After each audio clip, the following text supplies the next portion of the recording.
নেই তো, OMR sheet তো নেই।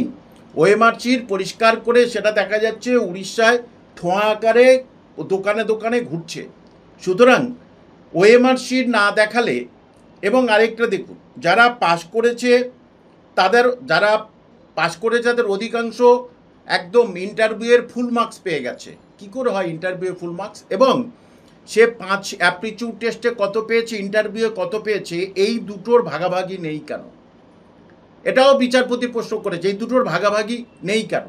সুতরাং অনেকে 10-এর 10 কি করে পেতে পারে, আর অনেকে 2, 3, 4, 5 পেয়েছে। যাদের একাডেমিক বেশি তারা 2, 3, 4 পেয়েছে, আর যাদের একাডেমিক কম তারা একেবারে 10-এর 10, 9 পেয়েছে। এটা তো বিচারপতির কাছে একটা সন্দেহ প্রবণতা হবেই, সন্দেহ জাগবেই, খুব স্বাভাবিক। মুখে বিচারপতি অনেকে অনেক কিছু বলেন, কিন্তু যখন তার রায়ে সেগুলো যখন বলে সেইটাই হচ্ছে কি অ্যাপ্লিকেবল হবে।